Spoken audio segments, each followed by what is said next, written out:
Good morning, everyone. Morning. Nice to see you back here.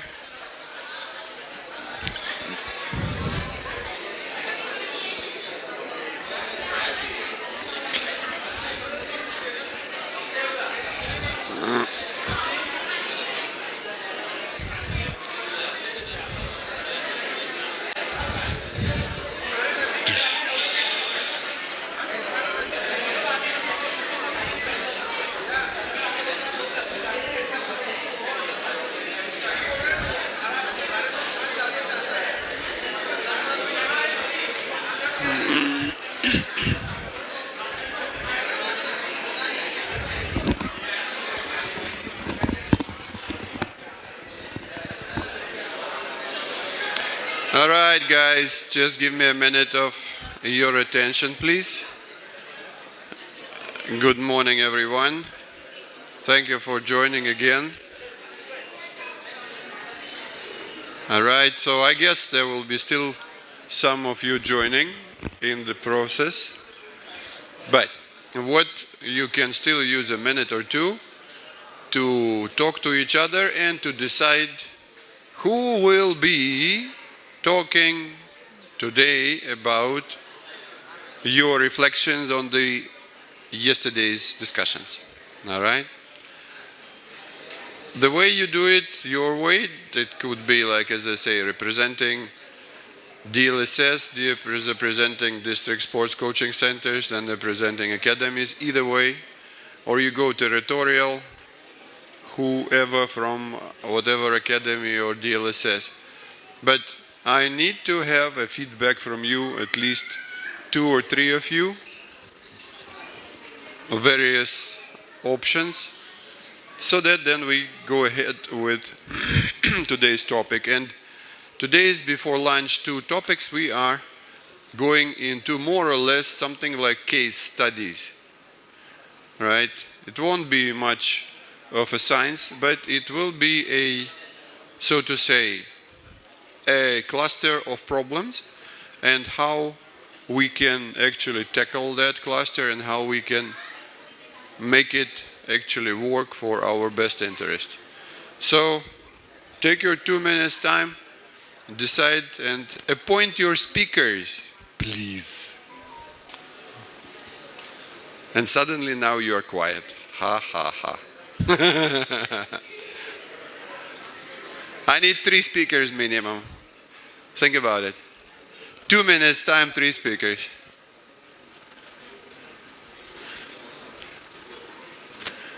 I love the effect. Dead silent. No one speaks now.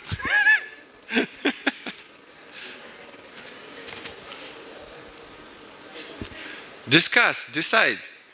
At least talk to each other. Say, we point finger at this person. He talks or she talks. I will not, otherwise I will pick. I'll go random and say, you speak or whosoever. Or he speaks. No, he will not. You will.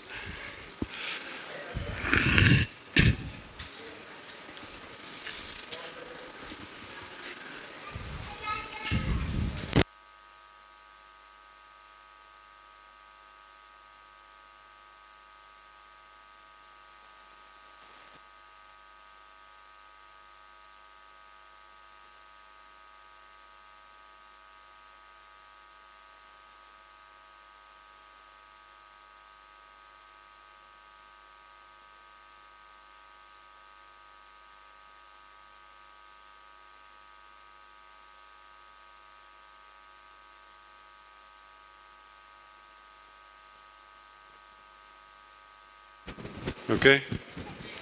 Thank you. See, that's what happens when the speaker gets tired or off. The technician comes, change the batteries, and now can speak again. Okay, fine. Energizer. Okay, who is our today's first speaker? Time is off. Anyone wants to talk about DLSS issues, like in view of what we were discussing yesterday? DLSS, then DS, right? District Sports Coaching Center, right? DSCC. And then Academy.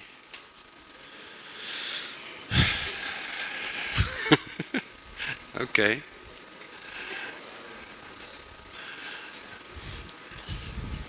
All right, it was your choice anyway. So, speakers? No. All right. Was there a hand? Yes? No? Okay. Now, fine. DLSS. DLSS coaches, please raise your hands.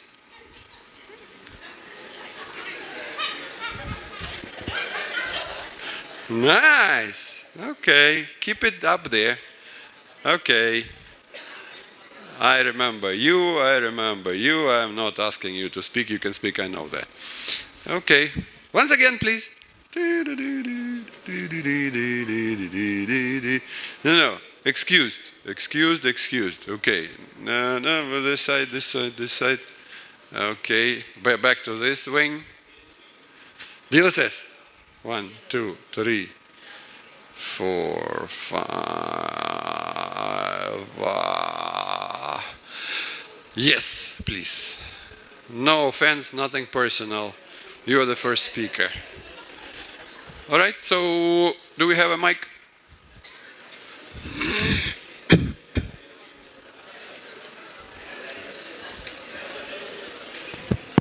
Thank you.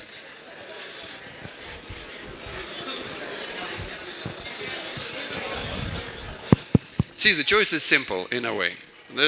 You look solid, and most probably you have solid knowledge, okay? So, all right, it's your kind of talk. If you can do it in English, I'll be happy. If you want to Gujarati, Hindi, I won't mind. Of course, English is preferable. So, say something about yesterday's reflections. Not about me, not about anything, but about long-term development programs and practicality, whatever.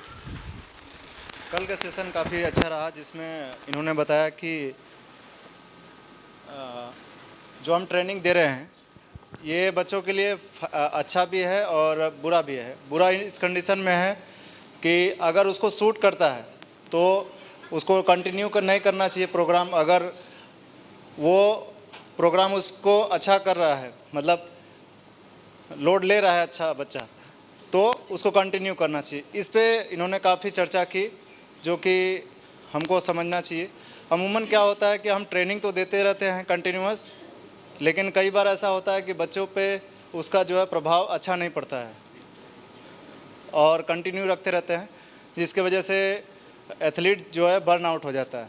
तो इसको ध्यान में रखें और जो भी training दें उसका समय समय पे जो है मॉनिटरिंग करते रहें। Thank you very much.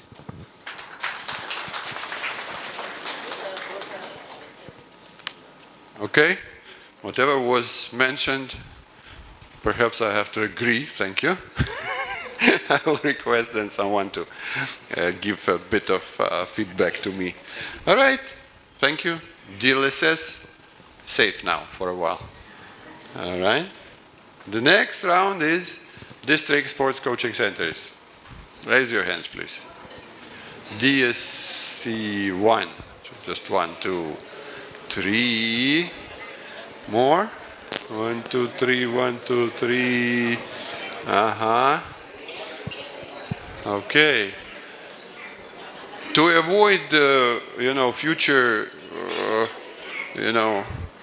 accusations in sexism or something, ladies, please contribute from District Sports Coaching Center. Okay, good morning to all. Good morning. So yesterday we discussed about the 9 stages and the practicalities which we face in our sports. And one thing I like that yesterday you discussed like under 14 there are 3 groups: under 14, under 17, and under 19. Then why sports person they are leaving sports? Like we don't have performance in under 19 as we have in under 14 group, under 17 group, and the people they are leaving the sports for the work for like under 14 और under 17 में जो हमें result मिलता है, then why we are not getting in under 19?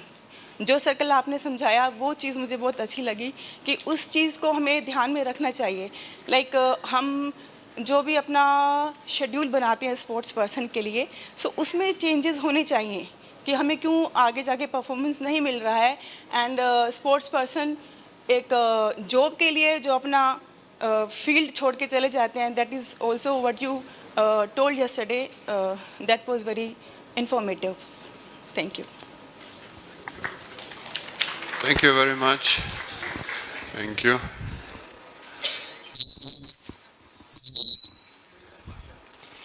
All right, so one more view we will hear from academy coaches. All right, so academies, academy coaches. Yeah.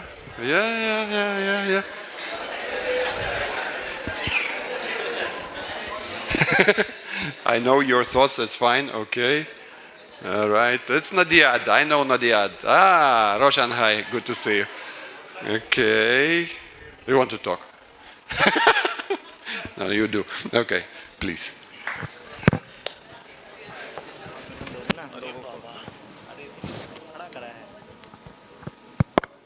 Hi, Professor. Good morning. Professor, before I talk, I would like to ask you something.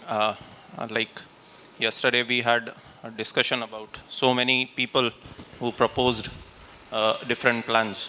Right. But in one of your slides, there was something mentioned like suggested long-term athlete development. Was it the suggested one was from your side? Yeah, it was. Okay. So I would say that was the most acceptable, realistic Happy to hear. realistic kind of a program, because I would also like to mention we had similar kind of a program, I guess 5 years before, the long-term athlete development, and it was taken by the Canadian team. But they were more into emphasizing that whatever they have written is right. And that is 100% true. But your approach towards their program was very much acceptable because you were, I guess, personally, I would say, you were more into contradicting almost everything. This is, Professor, this is for me. But practically, if I would speak about academy, then for me, the long-term athlete development program is just limited to two things, like when to do early specialization and when to perform. These basic two questions. But they are practically not happening in our system because players that we get are around 10 years, 11 years, 12 years. Primarily, they play Khel Mahakumbh and they have pressure to perform. They have pressure to win medals. So none of the concepts of this long-term athlete development is getting fulfilled because players are under pressure to perform in early stages. Like even if they are 10 years, they have to perform. They are 11 years, they have to perform in under 14. They have to win medals, gold medals. And if they don't win, you cannot do anything about it. They will be like, we will go to a coach who is good at early specialization and who can get us medals. So practically, what you said is totally acceptable, but I am personally not in favor of the concepts by the Canadian team. Thank you. Thank you very much. See, it was a good choice to ask you to speak. Thank you. All right. That is one of the reasons why I wanted you to actually to speak out, that whatever you said now is something which I need to know, and in fact we need to know from our side to try fixing it in such a manner that you can actually do it the way it has to be done, and it will be sort of incorporated in the way you will be guided from the higher authorities. And as it was mentioned before, and I would again like to reiterate it again in the presence of Visisa, see, all three organizations, Sport Authority of Gujarat, Swarnim Gujarat Sports University, and ELMS, decided to run this seminar not just as a teaching experience or teaching and learning experience. This is also important because we need a feedback from you, and we are now, all three, in the best situation that we can try fixing sports policies from within. And we have full support from Swarnim Gujarat Sports University in that. We have full support from SSG. So the idea is that eventually, when SSG as a policymakers are requesting some agencies, for instance, like that PwC, to verbalize those matters of policy matters, there will still have to be a link to specialists from SGSU, to specialists from ELMS, to actually fix the technicalities of it. All right? So because if the policy is made just out of the desires, even the best ones, then it goes down to the ground, to the field, and what's happening is what you were just mentioning. There is a theory. Okay, good, we tried, and it seems we succeeded to make it practical. But then, having said that, you face problems because you cannot use even the practical model, which is supposed to work because you are under pressure from the authorities to deliver. So for that, really, what we discussed yesterday, that immunity system.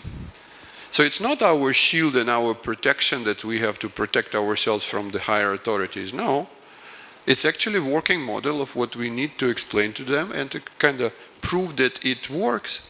So they accept it as a policy matter and incorporate it into the decision-making pyramid, so that you are then protected from that pressure. So eventually, one of the main reasons of what we are doing now is to collect that information from you and incorporate it into the machinery of a decision-making. And we will discuss those issues today with you about talent identification, that what is your role of picking the talent, not the role of administrators who will just send you a list sometimes and say, okay, take this number 1 and 2 in each event, these are your players.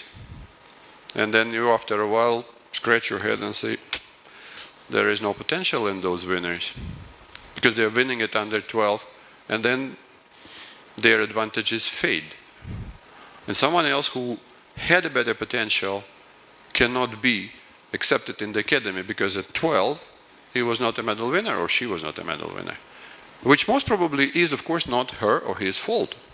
He or she was not exposed to some sort of coaching was it be provided to the winners.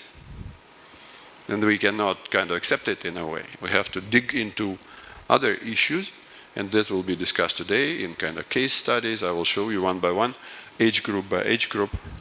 So thank you for your views, and that is one of the important things which we are here for.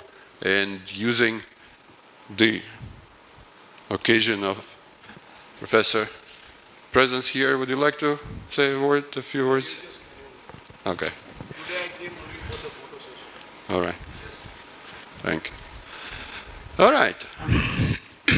So, let's get then into the case studies. Again, thank you for your views. We will definitely incorporate that into the reports. So, that's how we go ahead with the topics. This is a point which we actually ended up yesterday at. How do we realistically move ahead with long-term athlete development problem? So the question was that there are two more or less systems at hand. One is a kind of linear one, the Canadian one, which we were discussing at length, the most recent one, the most popular one, that we actually build up an athlete towards 23 years plus to perform somewhere, hypothetically, at the Olympics, at the world-class level. But that system or that model doesn't show anything in between. Nothing about age group competitions, nothing about actually windows of opportunities or sensitive periods are there, of course, but it looked like you are protecting that athlete from everything on earth to just perform after 23 in the bracket of so-called optimum age of top performance. Now, many of you, of course, are aware of that term. For some which may not, I'll just remind you, what is it, optimum age for top performance, and how do we calculate it? It is calculatable. So in a simple way, an optimum age of top performance is done or calculated by looking through the results sheets of the Olympics or the World Championships, World Cups, and so on and so forth. So you can do it yourself. You just download from the net the protocols of the final 100 meters run or 200 meters run or whatever it is, and check the date of birth of the participants. And you will have an average or mean of age of the finalists of that particular World Cup. All right? So in the easiest possible way, that would be the optimum age of top performance. It's not that simple, however. Again, if you look into top 10 or top 8, you will understand that half of these people have been there before. In the previous World Cup, in the previous World Championships, and then, for instance, 4 are new. So then how you distinguish between those? Then actually you will have to chop off the repeated participants who are there floating already in the maintenance of performance and take the new ones, the first-time comers. And then you will get realistically that, okay, obviously they will be younger. So that is how you decide, okay, fine, this must be the optimum age of top performance. Then, simply speaking, if you minus our, again, even theoretically speaking, the rule of 10,000 hours and 10 years of practice, you may get the time when they have to join, isn't it? So for instance, if you have the optimum age like 26, then typically it will be not bad to start at 16. Why not? Not 9, not 8. So it's kind of a bit tricky. So the first model or the first pathway is actually kind of this one, linear.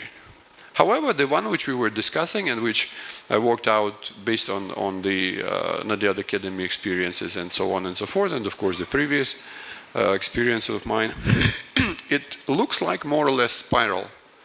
And that spiral approach actually addresses the issue of performing under 14 once or one season for the whole age group, and then not at 15 and not at 16, but only at 17. When again that same kid who was the champion of under 14 is again getting into the top of the food chain and becoming the oldest, the strongest, and the most experienced in under 17 group, not before that. Otherwise, as it was rightly mentioned, we are exposing that kid to senior, opposition, to more experienced opposition, and that's not a very good experience to be badly beaten by someone who is older than you 1 or 2 years, right, and more experienced than you. So that is why the spiral idea actually saves time, saves athletes, and offers sort of an immunity that when you are the junior most in the age group, you are not supposed to deliver. You can if you are that good, but there should not be a pressure of delivering medals at this particular year, all right? It has to be once in the age group, not once as once, but in that particular season. Then it would be kind of fair. So let's start with our sort of case studies, how I call it, and have a look what are you facing in under 14 age group category. So participation strategy challenges. We will have a dedicated session on participation strategy. It will be the closing one today. But let's have a look. Under 14, what are the options here? We have School Games Federation of India. I do hope that one day they will be actually reinstated in their rights and the situation gets resolved. because our school kids and that line or that pathway of competitions are realistically suffering. And then we have federation nationals. Under 14 both, so there is actually no clash. So under 14 is the top age, or 14 years of age is the top age for these both. And then what do we have? We have priority issue within 1 year. And that priority emerges just within that year when they are 14, the oldest one. All right? When coaches need to plan picking in their athletes for either one of those competitions or need to pick for both. Meaning that obviously in under 14 age group, your main objective will be either one of those or perhaps both.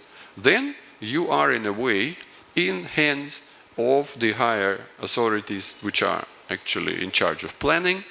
And then depending on when do they plan those nationals and those SGFI, you will have to exercise your knowledge and art of periodization, and you will have to actually decide. If those two competitions are close to each other, then you may follow a single periodization approach. If those are away, like 4 to 5 months apart from each other, then you will have to exercise double periodization.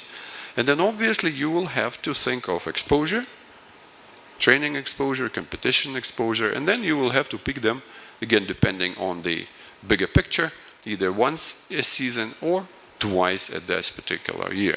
But as such, there is no controversy between the age or that between the group, meaning no controversy between federation calendars and SGFI calendars. So that is one thing. Then, however, in this particular age group, we are facing absolutely essential, and I would say, to say existential will be a bit overreacting, but in a way, it is a critical and essential issues. One of those, talent identification issue.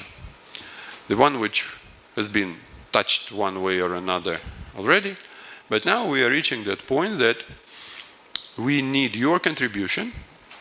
Of course, something has been already done at Nadiad Academy level to resolve this particular controversy, performance versus potential. And resolve it in such a manner that it will be incorporated, and again, reiterating the role of Swarnim Gujarat Sports University, that they will contribute that, scientifically speaking, and the other way, that we have to convince the Sport Authority of Gujarat that at certain age, performance should not be even considered, competition performance, as a criteria for selection.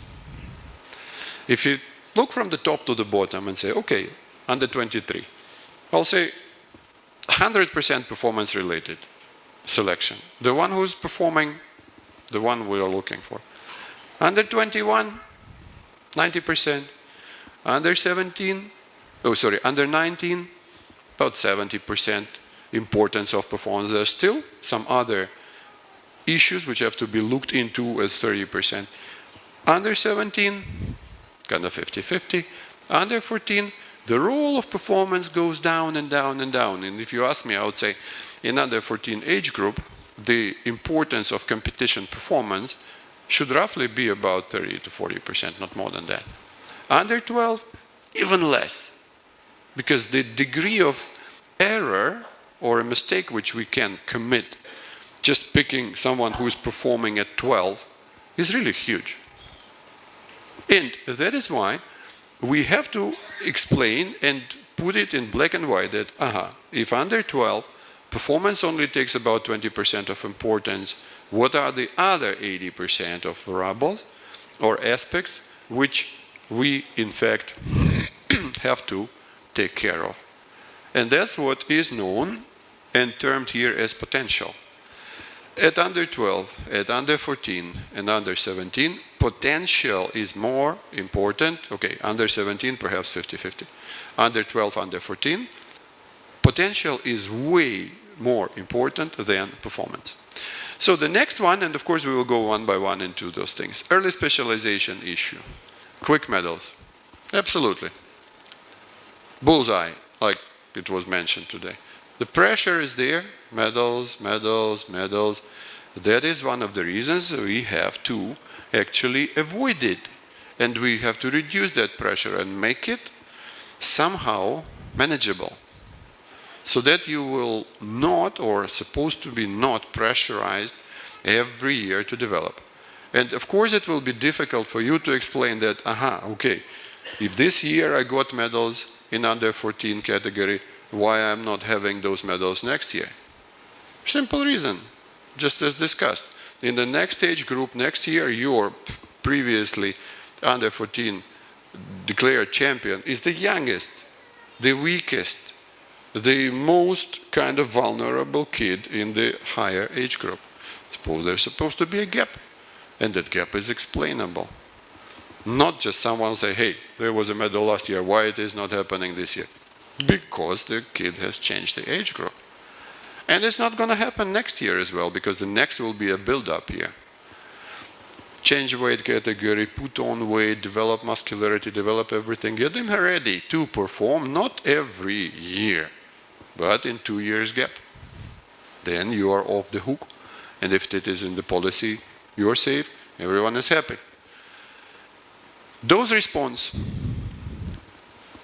and again, we will have it in details. Roughly speaking, one of the points I keep sharing with you is that due to various reasons, you keep exposing every single kid in your kind of command to the same volumes of training load from the age of 12 to the age of 21. Why? Because you let them all into the gym, sorry, not the gym, into the hall, into the pitch, into the dojo at 6, and all of them are walking out at 8:30. Meaning a small kid and the big guy will be exposed to training loads for 2.5 hours, all of them. Day in, day out, week in, week out, and year to year. So you are actually creating a plateau, which is not really good, because you are overexposing youngsters. They're not supposed to have that much of training loads. There's no use of it. And you are underexposing the seniors. Everyone gets the same volume. Yeah, you will play, of course, with load, you will play with intensity, but you are still kind of stuck to the same plateau of number of hours of training per week, per month, per year. That means that dose response principle doesn't work. You have no dose in nearest future to push so that you have improvement in performance. It's not that bad, but it is not good actually. And that is one of the reasons we keep delivering medals in sub-juniors, we keep delivering medals in juniors, then the number fades, we don't deliver much in kind of elite, seniors, very few medals. Why? Because we physically don't have a tool to increase the dose of the load, to increase response and adaptations and so on and so forth. So that is how the whole situation is in trouble. Now, typical, let's call it issue or case study number 1. Typical approach, what is it? Who should be selected to residential sports academies? I want you also again to think about and to kind of look at your own level. You, like, as mentioned, some of you are from the LSS, some of you are from district sports coaching centers, some of you from the academies. Look at it from your point. Don't just take it as something on the screen, okay? Put yourself in the situation so that'll be easier to talk about. Typical approach, who are supposed to be selected? Medal winners of regional state level competitions.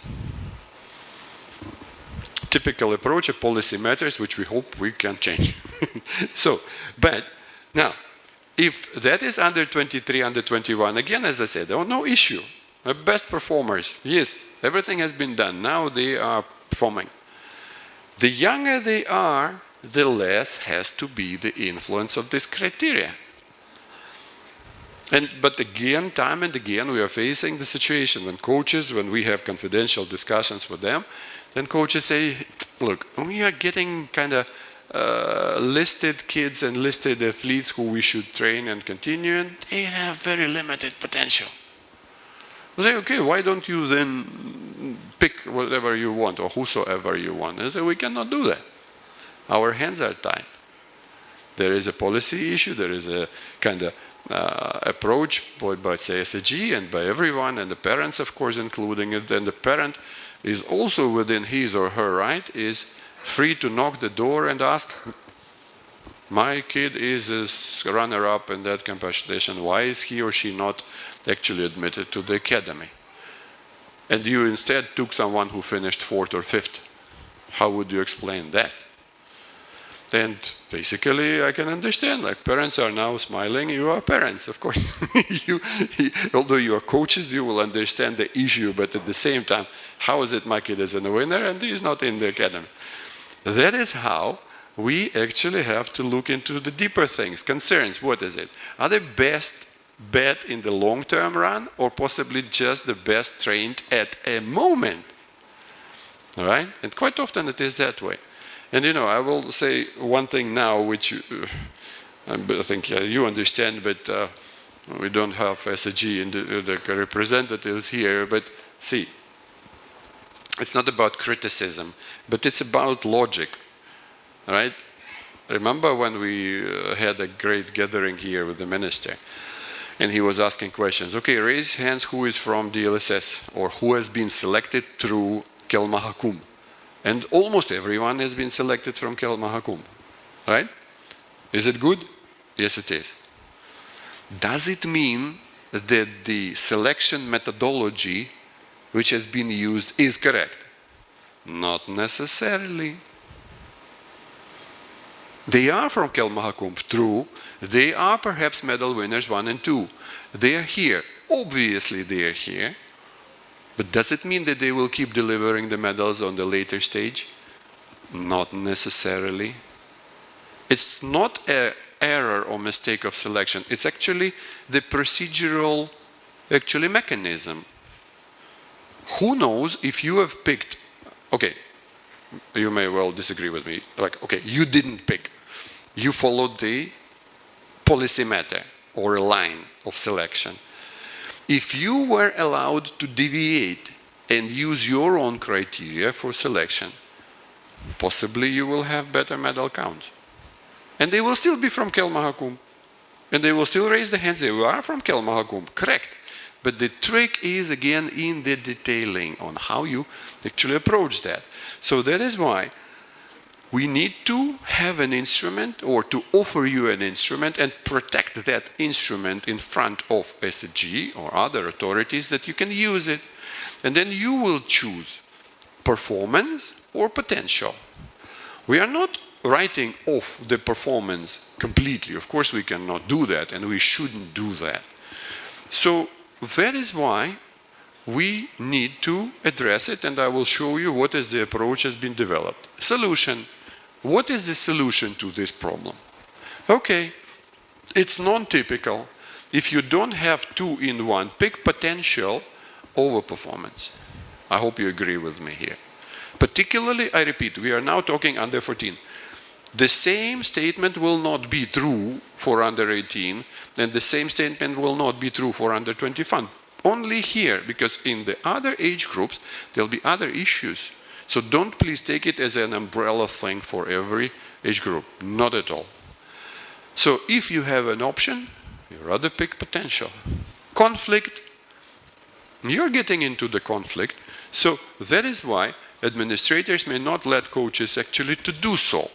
Scientists to have a say. And this is what we are talking about and asking SGSU to help.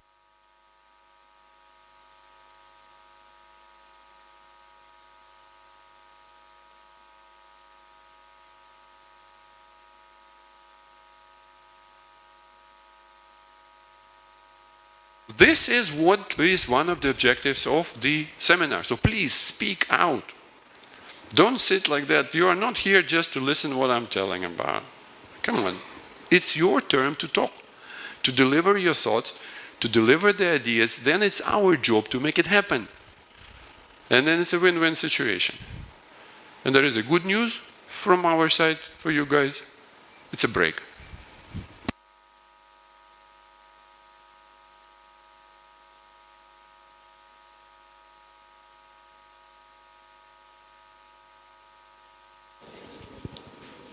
We are breaking for group photograph with our Vice Chancellor and Officer on Special Duty, SAG.